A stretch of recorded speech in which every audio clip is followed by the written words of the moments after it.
The photograph was discovered in the back corner of an antique dealer's shop in Denver. Its edges curled, the paper yellowed with age. It showed a group of men, 24 in all, standing before a wooden structure built into the hillside. Their faces were solemn, not the proud grins often seen in posed portraits of the era. Behind them, the mouth of a mine shaft yawned like a dark scar in the rock. The year, scrawled in neat handwriting on the bottom edge, read 1897. At first glance, there was nothing extraordinary about it. Mining camps dotted Colorado in those days, and such images were common. But it was not the shop owner who noticed the detail. It was a university researcher named Claire Donovan, who had been combing through historical materials for a project on frontier industries. She had seen hundreds of camp photographs before, yet something about this one made her pause. She bought it for $20, slipped it into her leather satchel, and thought of it for the rest of the train ride home. Later that night, beneath the soft light of her desk lamp, she studied the faces more closely. The men appeared tired, their clothes rough from labor. Several held their mining tools with deliberate stiffness, as though posed for credibility. But it was not their expressions that unsettled her. It was the math, the payroll records. For the Hollow Creek Mining Company listed 23. Workers stationed at the camp in September of 1897, not 24. She leaned closer, to the glass of the magnifier, eyes narrowing. The man on the far right stood slightly apart from the others. His hat was wide-brimmed, casting a deep shadow across his face. His stance was peculiar, neither relaxed nor ready, but something in between, as if he were not part of the group but rather observing it. His boots, unlike the others, appeared too clean, untouched by the layers of mud that surely coated the camp. Claire reached for her notebook and scribbled the number. 23 registered miners. 24 men in the photograph. That was when she remembered the story, the one she had heard years ago in passing but dismissed as folklore. The tale of 23 miners who had vanished without trace in the autumn of 1897, leaving the Hollow Creek shaft silent forever. No remains were found, no tools left behind. The mine had been sealed within weeks, and the town that had grown around it slowly withered. It had always sounded to her like one of those frontier ghost stories, the kind locals passed down to spook children. But now, with the photograph in her hand, it did not feel like a legend. It felt like a record. She turned the photo over. On the back, faint pencil handwriting carried a message nearly lost to time. It read, "Before the last descent." Her pulse quickened. If the photograph was taken before the final descent into the shaft, then what became of the men in the image? And who was the extra figure, standing at the edge like an uninvited witness? Claire leaned back in her chair. The rain tapped softly against the window, and the house around her seemed unusually still. For the first time, she felt the weight of the photograph in her hand, not just as paper but as testimony. It was a frozen moment of history, holding a question that had gone unanswered for more than a century. As she stared at it, the thought struck her with clarity. The disappearance of the miners was not an unsolved story. It was a story that had never truly been investigated, and the photograph was no longer content to sit quietly in a drawer. The Hollow Creek mining camp had once been a beacon for ambition. In the late 19th century, a dot on the Colorado map that grew almost overnight when veins of silver were rumored to run deep in the mountainside. Like most mining towns of its kind, it was less a community and more an arrangement of necessity, a scattering of wooden bunkhouses, a cookhouse that always smelled of boiled beans and lard, a supply shack where miners lined up for pickaxes and lanterns, and at the center of it all, the gaping black wound of the shaft itself. By autumn of 1897, the camp supported not just the miners, but a handful of families who lived in canvas tents pitched near the creek. Merchants had begun to set up small stalls, selling bread, cloth, tobacco, and whiskey. The sound of hammering echoed across the valley as men built new cabins, convinced that prosperity was only a season away. On Sundays, the miners gathered near the creek, some for prayer, others for cards. It was a place suspended between hardship and hope, the kind of settlement that could either thrive into permanence or vanish within a single generation. Yet, unlike so many camps that had left behind dusty records and newspaper accounts of their slow decline, Hollow Creek had left something far more abrupt: silence. The town's beginnings were typical. A prospector named Thomas Red Garrison struck the first vein in 1895, hauling silver-laced ore into Leadville to prove his claim. Within weeks, the Hollow Creek Mining Company was formed, financed by Eastern investors who smelled opportunity. Garrison was made foreman of the shaft, and his name appeared in the earliest ledgers. Letters from those early days spoke of optimism. "The rock sings when struck," one miner wrote home, "and it promises to sing for years." But the records also hinted at the dangers. The shaft was narrow, driven deep without the reinforcements that larger operations could afford. Candlelight barely pierced the darkness, and the air was thick with dust. Men descended for 12-hour shifts, their lungs filling with the mountain's breath, their bodies coated in soot and sweat. Pay was meager, yet the dream of striking rich veins kept them working. Claire Donovan sifted through these details in university archives, piecing together the fragile bones of the camp's history. The further she dug, the more Hollow Creek resembled dozens of other mining ventures that had flared brightly before burning out. What set it apart was not its rise, but the abruptness of its fall. According to census records from 1897, there were exactly 23 miners stationed at Hollow Creek that autumn. Their names appeared in payrolls, in local post office logs, in a handful of personal letters that had survived in family collections. Then suddenly the names vanished. No deaths were recorded, no transfers, no notices of departure. It was as if they had simply walked into the earth and never returned. For years, folklore had tried to fill the void.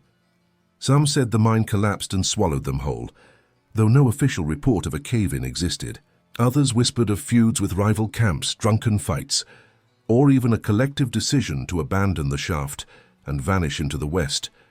But the physical evidence, the payroll lists stopping abruptly, the letters ending mid-conversation, spoke of something more instantaneous. And then there was the photograph. Claire returned to it often, comparing the men's faces to the names she had uncovered. John Peterson, the cook with a crooked grin, was easy to identify. So was young Matthew Clark, barely 17, standing nervously near the center.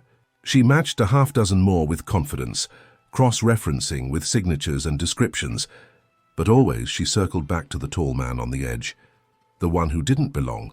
In her research, she found mention of visitors to the camp, suppliers, traveling preachers, and prospectors passing through, but no description matched him. He was a ghost in the records, present only in that single frame. The deeper Claire pressed, the more Hollow Creek began to feel less like a mining camp and more like a stage set. Frozen in the moment before a disappearance, no one had properly questioned. The shaft, now long sealed, had become a place locals avoided. Maps from the era marked it with a small cross, as though to warn travelers. Oral histories from nearby towns mentioned Hollow Creek in hushed tones, a place where men went in and never came out. One letter she found in the Denver Public Library was particularly striking. Written by a storekeeper named Abigail Price, it was dated October 2nd, 1897, the last known correspondence mentioning the camp before its silence. In it she wrote, "The miners of Hollow Creek have been restless these past weeks. I hear them at night, walking from the shaft to the creek in pairs, whispering low. Something troubles them, though none will say what. Foreman Garrison looks aged by a decade since spring. And last night, I swear, I saw a stranger among them, taller than the rest, standing just outside the circle of lantern light. When I asked who he was, the men pretended not to hear. Claire underlined the passage 3 times in her notebook. The stranger, again the stranger. The story of Hollow Creek was not just a tale of men who disappeared. It was the story of a visitor no one could account for, a figure that history had managed to erase, except for the one artifact that survived, the photograph. Late one evening, as Claire reviewed her notes, she pinned the photograph to her corkboard, surrounding it with transcripts, letters, and maps. The image of the extra man stared back at her, shadowed and silent. She realized that to truly understand what had happened at Hollow Creek, she would have to treat it not as folklore but as a missing persons investigation, more than a century cold. And every investigation began with the names of those who were gone. Names are anchors in history. They tether the anonymous past to something human, something that breathes even after the voices are gone.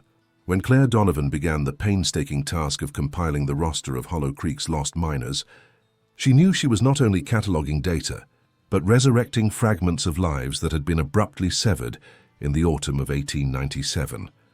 The first source was the payroll ledger.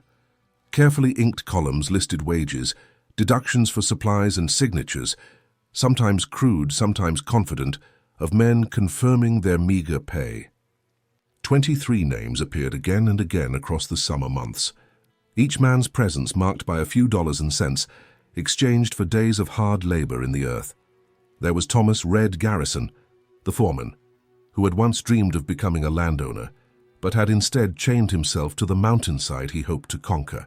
There was Charles Whitaker, a widower of 43, who wrote weekly letters to his daughter in Kansas, promising to return home with enough silver to buy her a proper home. Then came Matthew Clark. The 17-year-old Claire had already identified in the photograph, his boyish scrawl barely legible in the ledger's columns. The list continued. John Peterson, the camp's cook, who fed the miners with whatever beans, flour, and salt pork he could stretch into meals. Joseph and Daniel Moran, brothers who had traveled west from Pennsylvania, their handwriting so similar that it was difficult to tell their signatures apart. Luis Ortega, who had left behind a family in Santa Fe, his letters full of longing for the warmth of home. Claire copied them one by one into her notebook, building a roll call of the vanished. 23 men, each carrying with him a story of necessity and endurance, of risk and ambition. None had wealth when they entered Hollow Creek, and none would leave behind graves that bore their names. Yet something unsettled her as she worked through the documents. For all the precision of the payroll records, for all the frequency with which these names repeated across months, the trail ended abruptly in October 1897. Wages were not collected. Signatures were not recorded. It was as though the page itself had grown tired of documenting men who no longer existed. Cross-referencing these names with census records and post office logs painted the same picture. Letters stopped. Families stopped receiving word. One woman, Clara Whitaker, the daughter of Charles, wrote years later in a family diary that she had waited 3 winters for her father's return before finally marking him as gone. Descendants of the Moran brothers held only a single family Bible entry that recorded their last known location as the Hollow Creek Camp, 1897. Claire felt a heaviness as she read these fragments. The miners were not faceless. They were sons and fathers, brothers and husbands. Their absence had rippled outward, into families who grieved without certainty, into communities that whispered rumors instead of explanations. The 23 names were not only a list of the vanished, they were also a map of unanswered questions that had been left behind. But the payroll ledger contained something else as well, an irregularity. Scrawled faintly in the margin beside the September entries was a notation, likely made by Garrison himself. It read, 23rd shift completed. Men unsettled. Report tomorrow. Claire underlined it twice. The phrase 23rd shift was curious. The record showed that work continued daily, sometimes with double rotations. Yet this particular entry seemed different. The way it was emphasized, set apart from the financial data, suggested that it meant more than just another day's work. She searched the following pages of the ledger, but there was nothing after October. It was the final surviving entry, cut short as though the story ended mid-sentence. The photograph, with its 24th figure, lingered in Claire's mind as she reread the names. If there had only been 23 registered miners, then who was the man at the edge of the image? Could he have been a visitor, captured at the very moment before he altered the course of the camp's history? Or was he one of the miners misrecorded, a man whose identity had somehow slipped through the cracks of paperwork and memory? Seeking clarity, Claire traveled to Leadville, a town that had once rivaled Denver in its mining heyday. The archives there contain newspaper clippings, handwritten obituaries, and sometimes gossip masquerading as reporting. It was there, in an October 1897 edition of the Leadville Chronicle, that she found the only contemporary mention of Hollow Creek's disappearance. The article was brief. Buried deep inside the paper, reports reach us from Hollow Creek that several men are missing and the shaft has been closed. No official word from company representatives has yet been provided. Locals advised travelers to avoid the area until further notice. That was all. No follow-up issue elaborated. No journalist pressed further. The silence from the paper mirrored the silence in the records. Yet among the brittle clippings, Claire discovered a name not on her ledger list: Edward Larsson. A Swedish immigrant, Larsson had apparently arrived at the camp in September, mentioned in a shipping invoice for equipment and briefly referenced in a letter by another miner. But his name was absent from payroll, absent from census data, absent from the 23 who were known to vanish. Her pulse quickened as she wrote his name on a blank page. Edward Larsson, the 24th man. It was possible, of course, that Larsson had been a supplier, a temporary worker, someone who lingered long enough to appear in a photograph but not in company records. But the mystery deepened when she found, tucked into the same archive, a faded advertisement for Hollow Creek Mining Company promising opportunities for 23 men. Not 24. Always 23. Why then did the photograph show one more? Claire pinned Larsson's name beside the photograph on her corkboard when she returned home. 23 men, each of them accounted for in records, and one shadow at the edge who was not. Together, they formed the boundaries of the mystery, a circle of absence with a single intruder standing just outside it. The 23 names carried weight. But the 24th figure carried the key, and for the first time, Claire began to suspect that the story of Hollow Creek was not only about men who disappeared, but about someone who appeared, without explanation, just before they were gone. In the annals of history, some mysteries remain unsolved, not because they are too complex, but because no one truly attempted to solve them. Hollow Creek was one such case. The official record of what followed the miner's disappearance was less an investigation and more a dismissal, a quiet erasure, as though the fewer words spoken, the sooner the valley would forget. Claire Donovan sifted through newspapers, county archives and company files, expecting at least some semblance of inquiry. 23 men disappearing overnight should have provoked outrage, headlines, demands for answers. Instead, what she found was silence, punctuated only by vague acknowledgments. The Hollow Creek Mining Company issued a single statement in October of 1897. Due to unforeseen complications and instability of the shaft, operations at Hollow Creek will be discontinued until further notice. The safety of our workers remains our highest priority. It was a chillingly bureaucratic line, as though the miners had been reduced to a problem of operations rather than human lives. No mention of names, no admission of loss, just complications. Local law enforcement, such as it was, seemed uninterested. Sheriff's logs from Lake County contained no entries for Hollow Creek in that period. One deputy wrote in a margin note months later, "Miners presumed relocated. Shaft closed." It was easier to assume that men had simply moved on than to dig into the truth of why they had not. Claire thought about the cultural climate of the time.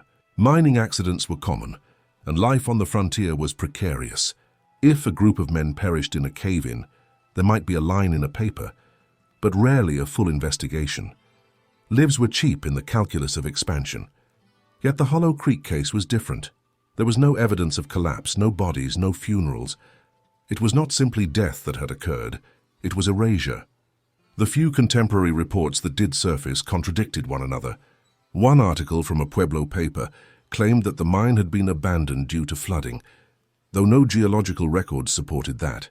Another suggested a fire in the shaft, though no charred remains were ever documented. Each explanation seemed hastily constructed, as if to provide a palatable reason without requiring proof. More telling was the way Hollow Creek disappeared from maps. In an 1896 atlas of mining claims, the site was clearly marked. By 1899 it was gone, replaced by blank topography. Companies with interests in the area had apparently agreed to pretend it had never existed. But absence leaves traces.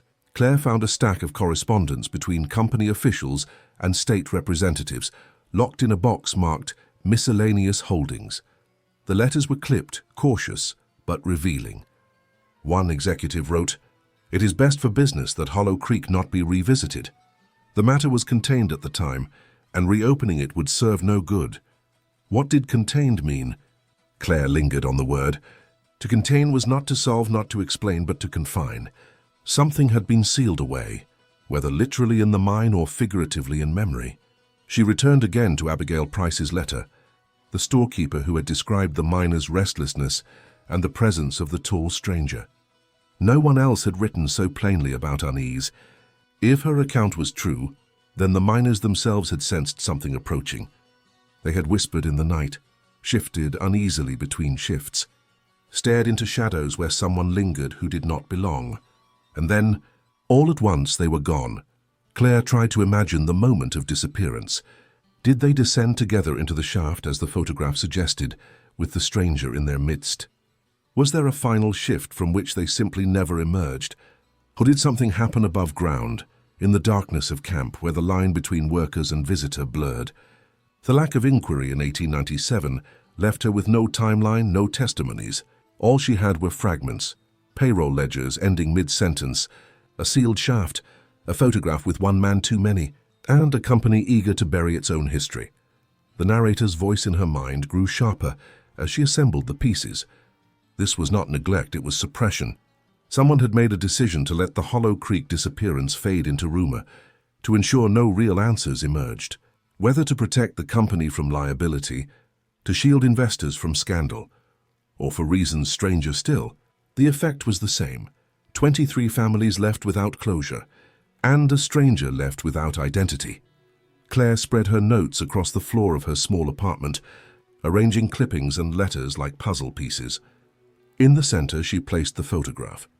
Around it, she wrote in thick marker, 3 miners vanish, no investigation, company silence, sheriff. Presumed relocated, maps erased. Stranger appears. The pattern was undeniable. The disappearance had not been examined, because too many forces benefited from leaving it unexplained. And yet, more than a century later, the truth still pulsed beneath the surface, waiting for someone willing to look. Claire realized that she was no longer just researching a curiosity for her project. She was pursuing an inquiry that had been abandoned for over 120 years, where officials had failed, where newspapers had turned away, where families had been left to grieve in silence. She had picked up the thread. The next step was clear: to follow not the company's records, not the sanitized statements, but the human trail.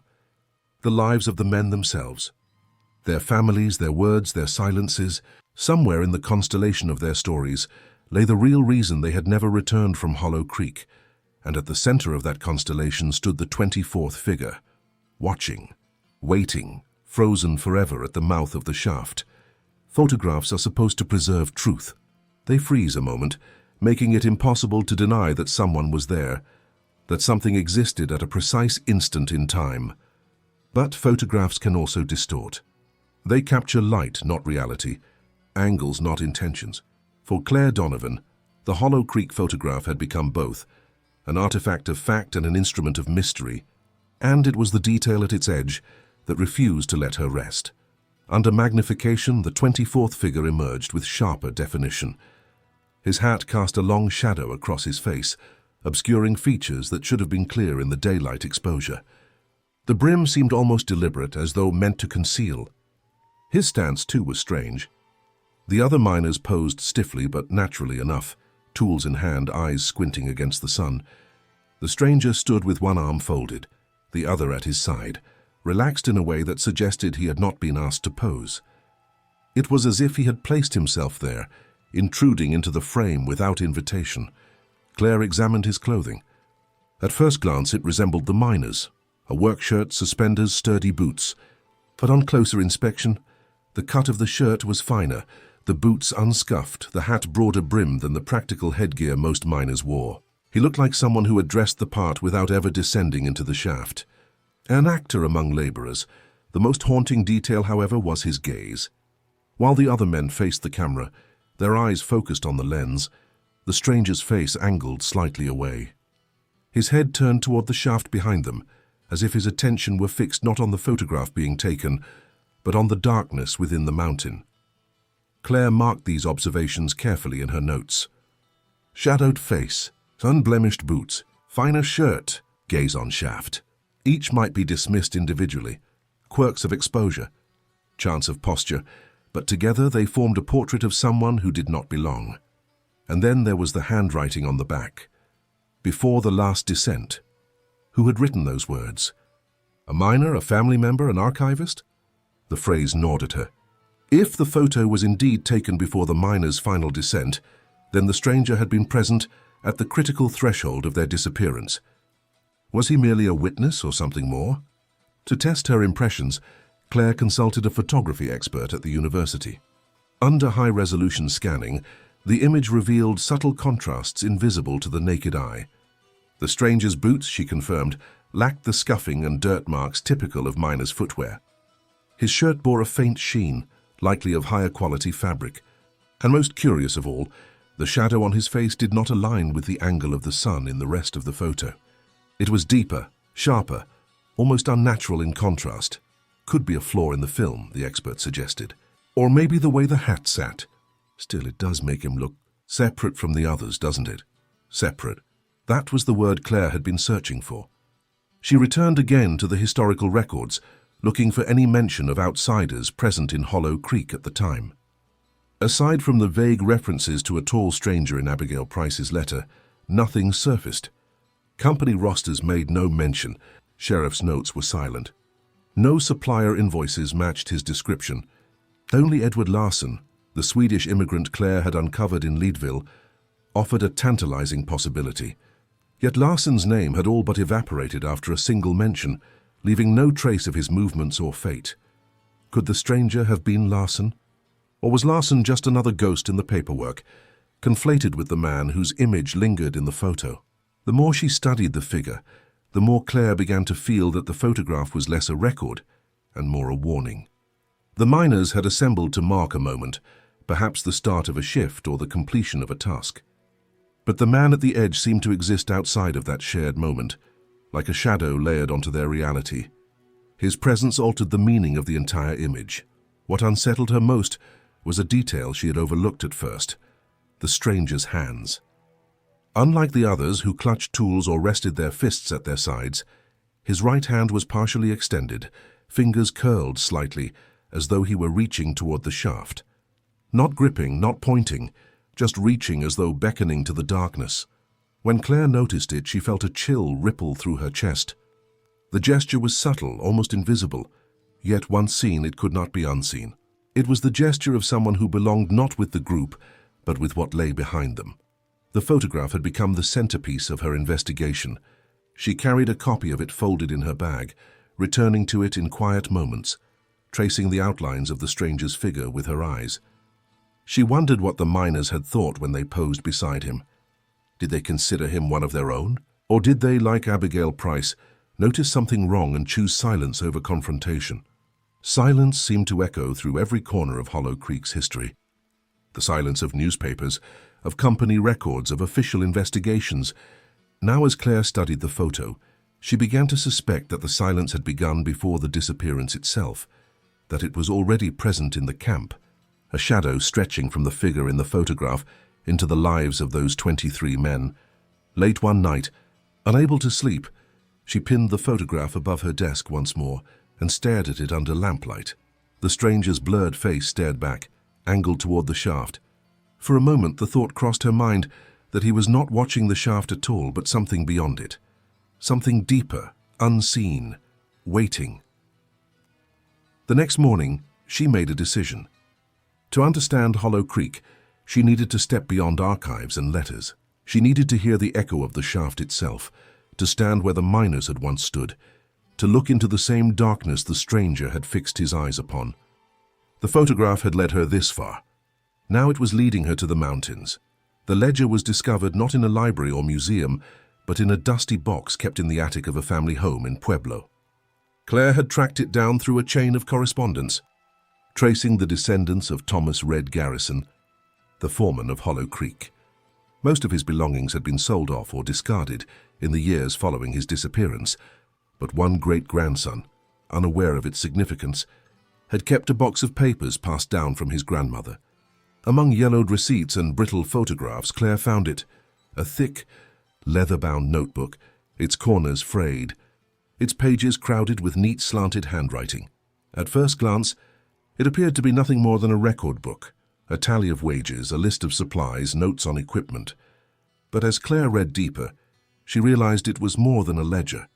It was a diary disguised as an account book, the private thoughts of a man trying to shoulder responsibility for 23 lives. The early entries were practical. June 4th, lantern oil shipment delayed. Men restless. Clark too young, but insists on working full shift. Will keep him above ground if possible. July 19th, vein narrowing. Gave orders to push deeper. Some complaint about safety, but need to show results for Denver office, August 10th. Ortega's leg injury healing. Peterson's cooking drawing complaints again. Morale fair. Work steady. It was the rhythm of a foreman balancing duty with humanity, caught between company demands and the daily needs of his men. But as the summer gave way to autumn, the tone shifted. September 2nd, talk among men of strange noises in shaft. Told them it is water moving through stone, but truth is I heard it also. Sounds like a low hum. Will say no more of it. September 18th, men uneasy. Moran brothers refused to descend without lanterns doubled. Supplies running thin. Try to speak confidence, but am troubled myself. The hum? Claire paused over the phrase. It was not the kind of detail one expected in a mining ledger, yet there it was, quietly acknowledged, quickly dismissed. She copied the line into her notes and continued. The final weeks of entries carried a different weight, as if the pen itself pressed harder into the page. September 28th. Stranger visited camp. Tall man, foreign accent. Said he was seeking work. Claimed to know mining, though clothes too clean. Did not trust him. Men welcomed him more readily than I. He spoke to them in low tones after supper. Did not eat. Left at dawn, though some say they saw him again near shaft at dusk. Claire felt her pulse quicken. The description aligned too perfectly with the figure in the photograph. The stranger had been real, not a distortion of film or a trick of memory. A tall man with an accent, clothes too clean. Seen more than once near the shaft. She turned the page. October 1st. Men insist on working 23rd shift, though I warned against it. Shaft unstable. They claim stranger promised vein richer than any yet struck. I do not know how they believe him, but their eyes alight with it. Peterson uneasy. Clark near in tears. I feel powerless. Will accompany them tomorrow. Pray this is not a mistake. The ink here was smudged, as though the pen had trembled in his hand. And then one final entry. October 2nd, the 23rd shift completed. Men unsettled. Report tomorrow. The same phrase she had seen scrawled faintly in the payroll ledger, here written more firmly, more deliberately. But there was no tomorrow in the book. The next page was blank. Claire sat in the attic with the ledger open in her lap, the silence of the house pressing in around her. The weight of it was immense. She was holding the last words of Thomas Garrison, the final testimony of a man who had tried to lead his miners into the mountain and had never returned. The company may have erased Hollow Creek, the papers may have ignored it, but here was the truth in ink. The men had been swayed by the stranger, driven to descend one last time into the shaft against their foreman's warnings. What they sought was a vein of silver. What they found was silence. As Claire copied the passages, she noticed something else. Garrison's writing grew smaller in those final entries, as if he were conserving space or whispering on the page, and scattered between the lines were faint marks, almost like notations erased or rubbed away. She angled the paper toward the attic light and traced them with her eyes. They seemed to form a pattern, a series of vertical strokes, 3 grouped, then 2, then 3 again. She could not decipher them, but they looked less like numbers than like tallies. A record not of pay but of presence. The ledger had given her more than she expected. It had confirmed the stranger, established the miner's state of mind and provided a timeline. But it had also deepened the mystery. Why would grown men, hardened by labor, place their trust in an outsider whose only promise was the lure of a richer vein? What had he said to them in those whispered conversations after supper? And what became of him after the shaft swallowed them? That night, back at her apartment, Claire placed the ledger beside the photograph. 2 artifacts, 2 perspectives. The photograph showing the stranger at the threshold, the ledger revealing his influence within the camp. Together, they told a story not of collapse or accident, but of persuasion, an intrusion into the miners' routine that led them willingly to their last descent. But even as she felt the satisfaction of discovery, another unease crept in. The ledger had not only recorded events, it had echoed with Garrison's fear, his whispered acknowledgement of a hum in the shaft, his helplessness before the stranger's hold on his men. These were not the entries of a foreman merely concerned with productivity. They were the writings of a man sensing that something was unraveling beneath his watch. The silence that had followed the disappearance was no longer surprising to Claire. It was deliberate. To acknowledge the stranger would have been to admit that the company had lost control, that men had been led into the earth by someone beyond its authority. Better to say nothing, better to seal the shaft and move on. But history had not moved on. It had left echoes, faint but insistent, in ledgers and letters, in photographs and memories. And Claire, unlike those before her, was listening. The 23rd shift was complete. The men were unsettled. The foreman was uneasy. The stranger was waiting, and tomorrow never came. Disappearance does not end with those who vanish. It echoes outward, reshaping the lives of those who remain, creating absences more powerful than deaths because they refuse to resolve. For every one of the 23 miners who walked into the Hollow Creek shaft in 1897 and never returned, there was a circle of people left behind, families, friends, and loved ones who spent years waiting for word that never came. Claire Donovan knew the miners by their names, but she wanted to know them by their absences. She combed through family records, letters preserved in trunks, diaries tucked in archives, even obituaries that made no mention of graves. The story of Hollow Creek was not just about men who vanished. It was about the women and children who were forced to live with silence. One of the clearest voices came from Clara Whitaker, the daughter of Charles Whitaker, the widower who had written to her so faithfully. In a small museum in Kansas, Claire found Clara's journal, begun in 1897 when she was only 15. The early entries brimmed with hope. Father says we will have a house with a porch come spring. He sends money when he can, and I have bought fabric for curtains. I am proud of him, but in October the tone changed. No letter this week. Perhaps the post is delayed. Weeks later, still nothing. I dreamt of Father last night. He stood in the doorway but would not come in. Months stretched into years. I waited 3 winters. I told myself he would return when the snow melted. He did not. I will wait no longer, but I cannot call him dead. Not yet. Claire read these words aloud in the quiet of the archive, her voice catching. Clara had lived with the absence, as if it were a living presence in her home, a shadow that never left. And she was not alone. In Pennsylvania, the Moran family Bible recorded Daniel and Joseph Moran's names with a stark notation beside each: Gone West, 1897. No burial dates followed.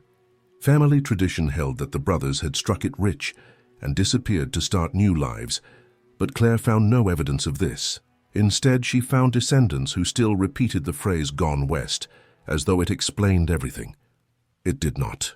It was a euphemism for vanishing. In Santa Fe, the Ortega family preserved a bundle of letters from Luis Ortega, written in a careful hand that grew more weary with each month. His final letter, dated September 27, 1897, read, "The shaft goes deeper and I am uneasy. Still I must stay. Tell the children I will bring them something fine when I return." The envelope bore no reply, no closure. Ortega's grandchildren grew up repeating stories of a grandfather who had gone into the mountain. The human toll of Hollow Creek reached even those who were not kin. Abigail Price, the storekeeper who had written of the stranger, left her own testimony years later in a letter to a cousin. "They tell me to forget, but how can I? I saw them walk past my shop that evening, lanterns lit one after the other like a procession. The tall man followed last, and then nothing.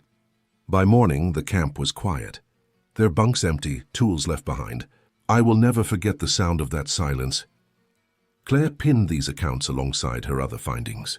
The voices of the families, the storekeeper, the descendants, they painted a picture more vivid than any company record or sheriff's log. The men had not simply disappeared. They had left behind a landscape of grief, confusion, and endurance. Their absence became generational, shaping the stories families told and the silences they maintained. She thought of the word she had underlined in the company's letters: contained. The disappearance had been contained not only by sealing the shaft, but by allowing families to grieve in ambiguity, to live suspended between hope and resignation. The company had given them no answers, and the authorities had offered none. The wound was left open, and in many ways it still was. The deeper Claire went, the more she felt the weight of responsibility. This was no longer about academic curiosity. It was about restoring dignity to those who had been erased, not just the miners, but their families who had been forced to carry their silence. Late one evening, she sat at her desk surrounded by photographs and letters. She thought of Clara waiting 3 winters, of Ortega's children hearing promises that never came true, of the Morans marked simply as gone west. She realized that the families had been the first investigators, searching in vain for word, piecing together rumors, writing letters into a void. Their voices had been ignored, just as the men's had. The stranger in the photograph had no name in their memories. They did not speak of him, yet Claire could not shake the feeling that he had walked through their grief as surely as he had walked through the camp, seen but never acknowledged, recorded only in shadows. As dawn light crept through her window, Claire closed Clara's journal and placed her hand on its worn cover. For the first time, she understood that solving Hollow Creek was not just about uncovering what happened in the shaft. It was about breaking the silence that had been imposed on those who had waited in vain for answers. The miners had vanished. Their families had endured. And the stranger's shadow stretched across them all. The earth keeps its secrets more faithfully than paper ever could. It does not bend to rumor, does not erase itself with bureaucracy. Rock holds memory in ways that ink cannot. And yet, when modern geologists examined the remnants of Hollow Creek, they found not the evidence of tragedy, but something more unsettling. Absence where presence should have been. The site lay hidden in a valley above timberline, overgrown by pine and scrub. Maps no longer named it, but Claire Donovan, armed with coordinates pieced together from old claims, found her way there with a local guide. What remained was modest. Collapsed bunkhouses, a tangle of rusted metal, fragments of glass bottles scattered in the weeds. But the shaft itself was unmistakable. A dark mouth choked by timbers, sealed decades ago by the mining company with poured stone and earth. The blocking was crude but deliberate, like a wound stitched closed without care for healing. Claire crouched near the edge, brushing away loose soil. Even through the barrier, she could feel a faint draft rising, the breath of the mountain escaping after more than a century. It carried a scent of mineral dampness, sharp and metallic, as though the stone itself remembered. Weeks earlier, she had reached out to a team of geologists from the state university. Their survey records of the area dated back several decades, offering seismic readings and soil analysis. If there had been a collapse in 1897, as folklore sometimes suggested, there should have been evidence, shifts in the rock, displaced debris, structural echoes of disaster. But the reports were clear. No sign of subsidence, no layers of fallen stone, no scarring consistent with a cave-in. The shaft didn't collapse, one geologist had told her flatly. If the men died inside, the mountain didn't bury them. It's still open beneath that seal. Claire turned the phrase over in her mind as she stared into the blocked entrance. Still open. The implication was startling.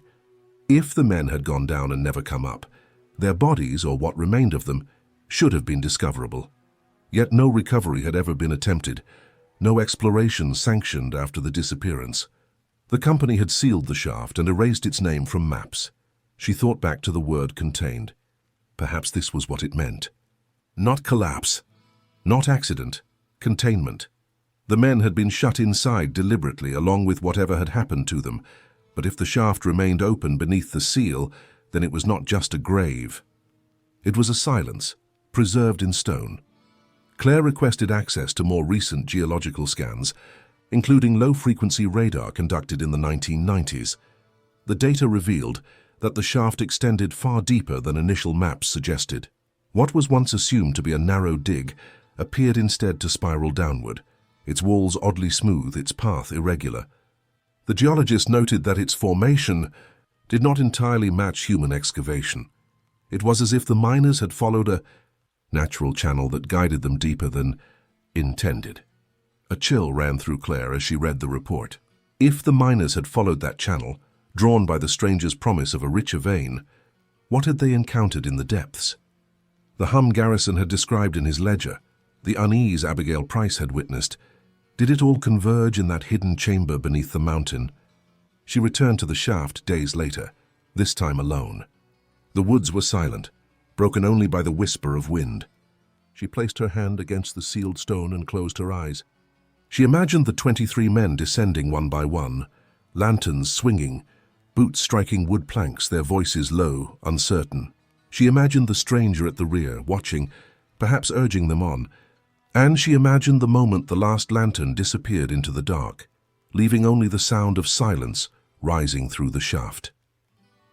For more than a century, the stone had held that silence. Not the collapse of rock, not the echo of disaster, just emptiness. The mountain bore no evidence of violence, no scar of catastrophe. Instead, it bore a stillness too perfect, as if the event had never happened at all. Claire scribbled in her notebook, "Not collapse." Not fire, not flood, simply gone. The thought unsettled her more than any accident could have. Disasters leave wreckage, even death leaves bones. But Hollow Creek left nothing. Later, in conversation with one of the geologists, she pressed the question, if the shaft is intact, if it's open down there, what could explain the absence? No remains, no tools, no trace of them? The man hesitated before answering. If they went down and didn't come back, it suggests one of two things. Either they exited by another passage, or they didn't die in a way we'd expect to find. Another passage, she asked. Possibly. Sometimes shafts intersect natural caverns. If they followed a vein into one, who knows how far it stretched? The Rockies are full of hollow spaces, some never mapped. They could have walked miles underground, maybe further. Claire thought of the phrase on the back of the photograph, "before the last descent." What if it had not been a descent into a shaft, but into something larger, an opening that carried them beyond reach? Standing again before the sealed entrance, she imagined breaking through, stepping into the cold air of the tunnel, hearing her own breath echo off walls carved more by nature than by men. She imagined following the path deeper, lantern in hand, chasing the faint hum that Garrison had described. She imagined finding not collapse but a widening, a chamber that swallowed voices, light, perhaps even men. The silence in stone was not the silence of disaster. It was the silence of containment. And the company had known. Claire backed away from the shaft, her notebook pressed to her chest. She realized she had reached the edge of the mystery's geography. Documents and letters had carried her this far, but from here the land itself held the next answers. The shaft had not given up its truth in 1897, and it still resisted now. But the absence, the uncanny stillness, suggested that what had happened was not an accident at all. The miners had been led into the earth. The earth had not rejected them. It had simply closed over, waiting, holding its silence, and the stranger, whoever he was, had vanished with them into the stone. The miners had names, families, and traces in records. The stranger had none. He existed only in the blurred edge of a photograph, in the faint mention of a tall man in a storekeeper's letter, and in a foreman's uneasy ledger. To Claire Donovan, he was the most compelling presence in the story, compelling precisely because he should not have existed at all. Back at the university, she had the photograph scanned at the highest resolution available. Every scratch of emulsion, every fleck of dust, every subtle gradation of shadow was captured in digital clarity. For days she studied the stranger pixel by pixel, enlarging his figure until his boots and hands filled the screen. The wide-brimmed hat was the most obvious feature. It was unlike the miners' caps designed for practicality, their brims narrow enough not to obstruct in tunnels. His was broad, sweeping, the kind worn by travelers or drifters. It created a shadow across his face that seemed almost deliberate, a veil cast by choice. Beneath it, the faint outline of a jaw could be made out, angular, sharper than the rugged, weather-worn features of the miners around him. His posture was upright, shoulders squared, body set apart from the group by a few inches of empty space, as if even in the photograph he resisted closeness. Claire studied the boots again. Clean, too clean. No grime, no splatter of mud despite the camp's obvious conditions. They reflected the light in a way that suggested recent polish. What man polishes his boots before descending into a mine? And then there were the hands. She returned to them over and over. While the others gripped picks or shovels or rested arms against knees, his right hand extended ever so slightly forward, fingers curved loosely as if half in motion. It was not a gesture of labor. It was a gesture of invitation. She enlarged the hand until it filled her screen, the pale outline against his dark trousers. The fingers seemed long, deliberate, as though the camera had caught him mid-reach. The experts she consulted offered technical explanations. Artifacts of exposure, one said. Perhaps the camera captured slight movement, blurring the gesture. Another suggested his stance was incidental, the casual posture of a man unaccustomed to formal photographs. But Claire's instincts told her otherwise. The hand was intentional. It was reaching. Her investigation into records yielded nothing more concrete. No immigration logs for an Edward Larson arriving in Colorado at the time. No payroll entries for an outsider. No mention of a hired hand preacher or prospector that matched the description. The man in the hat was invisible to official history, present only in eyewitness unease and photographic proof. And yet, whispers lingered. In one obscure mining journal published in 1904, Claire found a passing mention of the Hollow Creek affair. The writer dismissed it as local superstition, but added a curious line. Some say a figure was seen walking the ridges for weeks after, tall and cloaked, though no traveler passed that way. It was anecdote, hardly reliable, but it was enough to prick her imagination. If true, it meant the man in the hat had not vanished with the miners, but had remained walking the ridges, avoiding company, dissolving into folklore. Claire pinned the enlarged image of his face above her desk. It was little more than shadow and suggestion, yet it commanded the wall as if it were a portrait. She wrote beneath it in black marker, "Who was he?" The question became her compass. Every new lead circled back to him. The miner's unease, the ledger's warnings, the sealed shaft, the company's silence. He was the common thread, the intrusion at the center. Without him, the Hollow Creek mystery might have been a tragedy of labor, an accident of geology. With him, it became something else, a disappearance orchestrated, or at least witnessed by someone unaccounted for. At night, when Claire lingered too long at her desk, she sometimes caught herself glancing toward the photograph, as though the man in the hat might reveal more if she only stared hard enough. She imagined him speaking to the miners after supper, voice low, accent unplaceable, promising them riches if they descended one last time. She imagined the way they would lean toward him, drawn not by reason, but by something harder to name: trust, fear, awe. And she imagined his hand extended toward the shaft, beckoning. The strangest detail of all came not from the photograph, but from oral histories. In a set of interviews conducted in the 1930s with surviving pioneers, one elderly rancher mentioned Hollow Creek. His words were brief. "I remember them talking of a man in a wide hat, tall fellow, never spoke his name. They said he wasn't like the rest. When the miners were gone, so was he. Folks reckoned he took them with him. Took them with him." The phrase echoed in Claire's mind. Not killed, not lost, not buried, taken, as though disappearance were an act of guidance, not disaster. She thought again of the hum Garrison had described in his ledger. A sound like stone vibrating, faint but persistent. Could it have been real? Could the miners have heard something in the shaft that drew them deeper? And was the man in the hat the one who convinced them to follow? Claire could not yet answer, but as she stared at his blurred figure, she realized he was no longer just a curiosity in the photograph. He was the axis around which the entire disappearance turned. The miners had names, but he had none. They had histories, but he had only a shadow. And yet it was he, the nameless one, who had endured longest in memory. The mystery of Hollow Creek was not just the mystery of 23 men who vanished.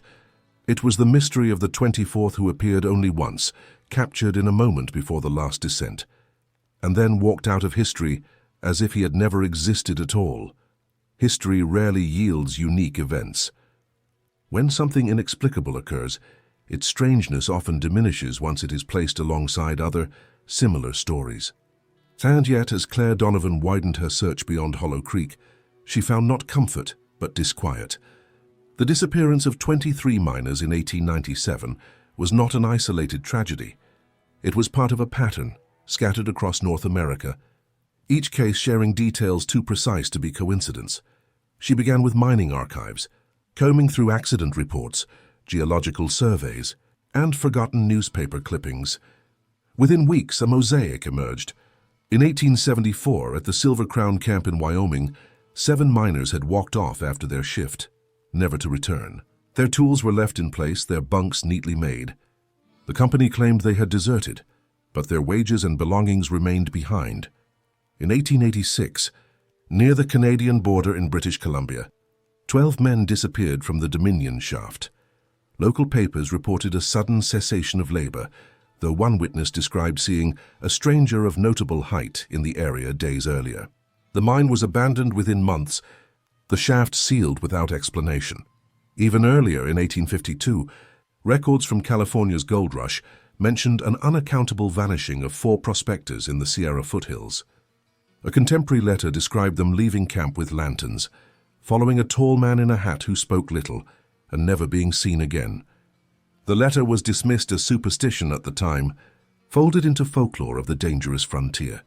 Each case was small on its own, easily dismissed by historians as accidents, desertions, or embellished campfire tales. But Claire saw the thread connecting them.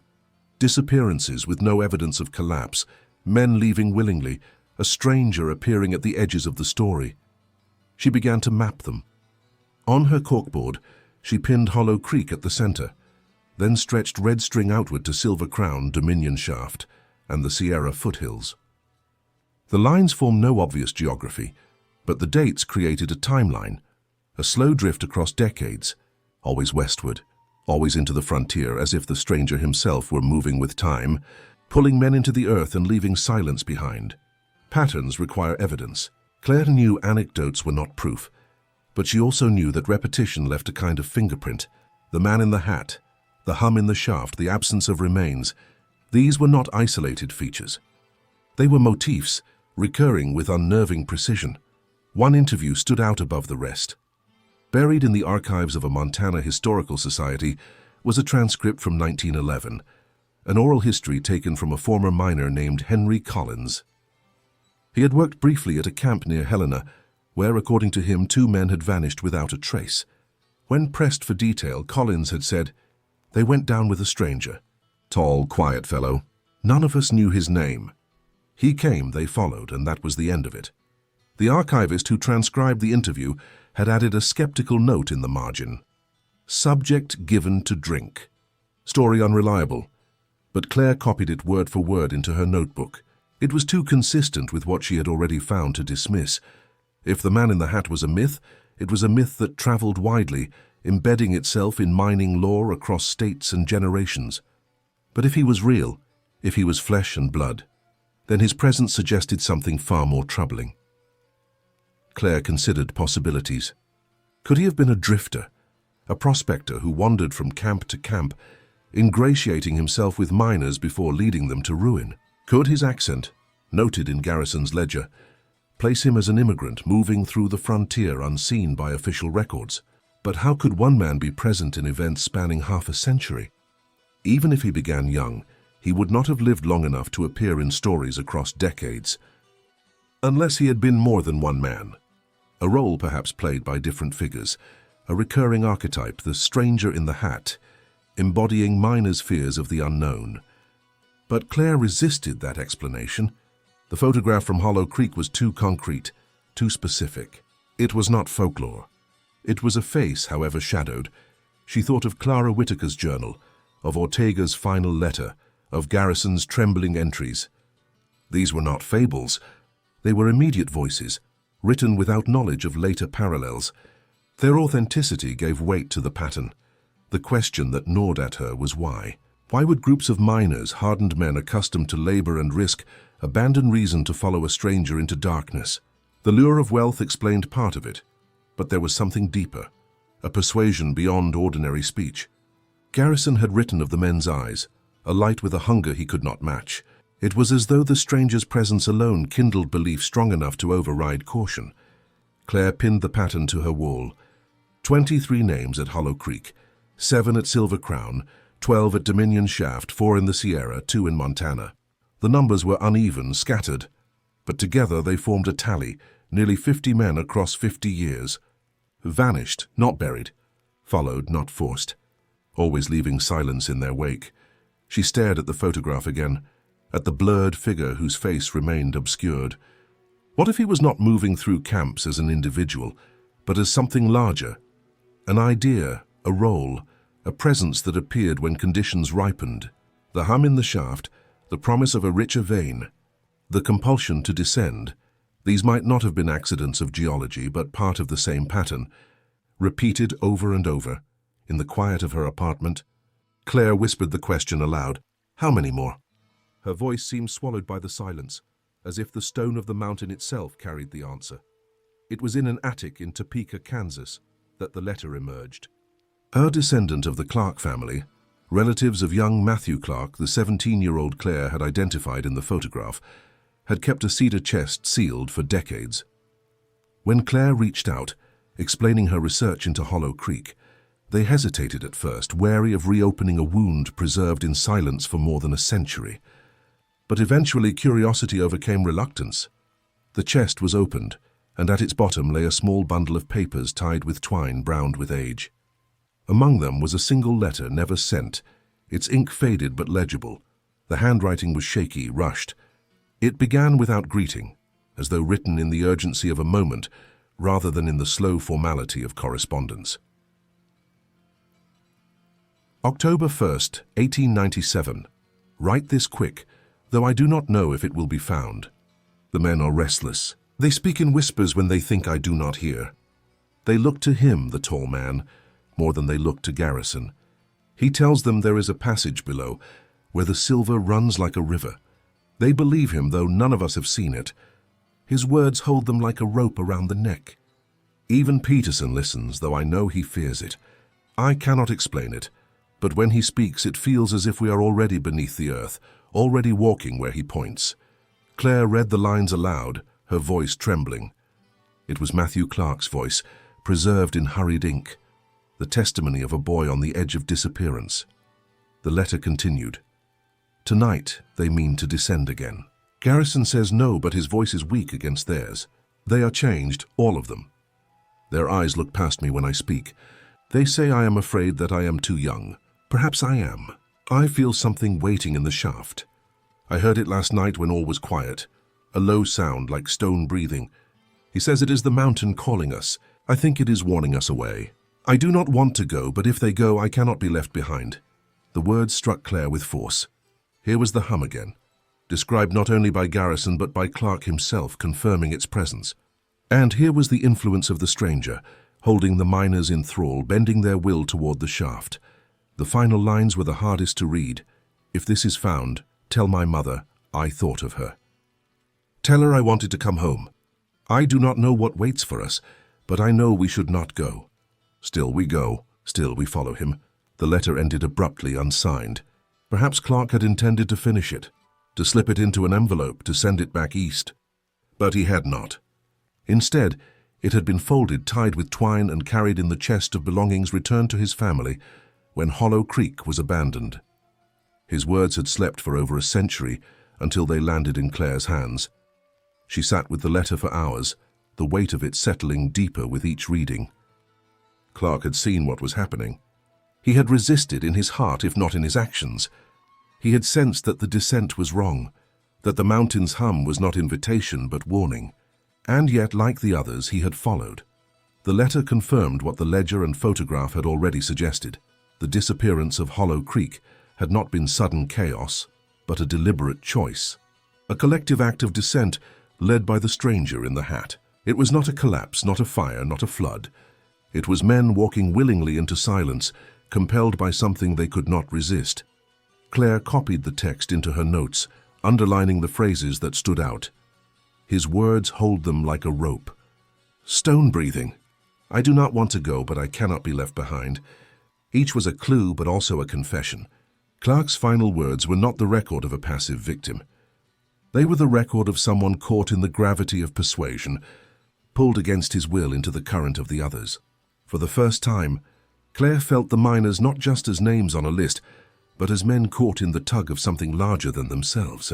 She pictured them gathered around a fire, listening to the stranger's voice, their shoulders hunched, their lanterns ready, their eyes fixed not on one another, but on him.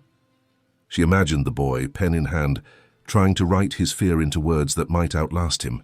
She imagined him folding the paper, tucking it away, then rising to follow the others as they descended. The letter also raised new questions. How had it survived? when so much else was lost? Why had it never been published, never entered into official accounts? The Clark family had preserved it quietly, perhaps out of grief, perhaps out of fear, unwilling to share words that confirmed their son had been led into the earth by something no one could explain. Claire held the letter up to the light. The ink shimmered faintly, as though the words were still alive, still pleading across time. She thought of Clara Whitaker waiting 3 winters, of Ortega's children hearing promises that never came true. Here at last was the missing voice of one who had walked into the shaft, and his voice said plainly what the records had denied. It had not been accident. It had been choice, guided by a man who should not have been there. Pinned beside the photograph and the ledger, the letter completed a triad of testimony: image, record, confession. Together they drew the outline of the last night at Hollow Creek. The men had gathered, restless. The stranger had spoken. The hum had pulsed through the shaft. And then, lanterns in hand, they had followed. The letter's last phrase echoed in Claire's mind as she stared at the wall of evidence. Still, we follow him. The photograph. The ledger. The letter. 3 artifacts, 3 voices from 1897, each separate, yet each pointing toward the same event with eerie precision. Claire Donovan pinned them side by side on her corkboard and stepped back, letting her eyes travel across them as though she were viewing a crime scene wall. In a sense, she was. The disappearance of 23 men was not simply history. It was an unsolved case, and she now possessed the strongest surviving evidence of what had really happened at Hollow Creek. The photograph showed the group in the last moment before their descent, lanterns and tools ready, faces taut with fatigue but also expectation. At the edge stood the stranger, half-shadowed, gaze fixed not on the camera but on the shaft behind them, his hand subtly reaching toward the darkness. On the back, in faint pencil, before the last descent. A caption or perhaps a warning. The ledger provided the foreman's perspective, a reluctant witness. Thomas Garrison had noted the hum in the shaft, the unease among the men, and most importantly, the presence of the stranger. He had recorded the miner's decision to complete the 23rd shift, despite his protest, compelled not by logic, but by the stranger's promise of a rich vein. His final words, 23rd shift completed. Men unsettled. Report tomorrow, were less a closure than a cliff edge. The next page was blank. The letter brought the boy's voice into the chorus. Matthew Clark had written of whispers in the night, of men drawn to the tall man's words as though bound by a rope. He had described the hum as stone breathing, and had confessed his fear, even as he prepared to follow the others into the shaft. His final line, still we follow him, was both resignation and explanation. Together, the 3 artifacts suggested a sequence. The stranger arrived, quietly insinuating himself into the camp. He spoke of a passage deeper than the men had gone, a chamber where silver flowed like a river. The miners, weary of thin veins and poor wages, believed him. The hum they heard from the shaft gave weight to his words, transforming suspicion into conviction. Garrison resisted. Clark feared. Peterson wavered. But in the end, the group moved as one. They descended into the shaft for the 23rd shift, following the stranger's lead. And then, silence. Claire traced this progression on her board with a marker, writing across the top, "Descent by persuasion, not accident." It was the only theory that reconciled all 3 sources, but the theory created new questions. Who was the stranger? How did he gain such hold over the men in so little time? And what was the hum? Geological phenomenon, acoustic trick, or something else entirely? The photo suggested his otherness. The clean boots, the fine shirt, the hat unlike any miner's. The ledger suggested his influence. Men swayed despite fear, drawn to his promise. The letter suggested his timing. He appeared when morale was low, when the shaft whispered with strange sound. Claire began to think less of him as a person and more as a catalyst. He had not forced the miners into the earth. He had not carried them. He had simply arrived, spoken, and pointed. The decision to follow had been theirs, but it was a decision they might never have made without him. He was the spark that lit the fuse of their disappearance.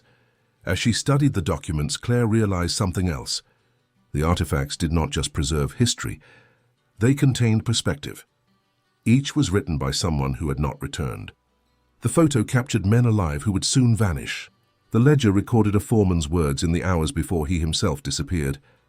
The letter preserved the fears of a boy who never came home. They were not outside testimonies. They were voices from within the disappearance itself. That fact gave them rare weight.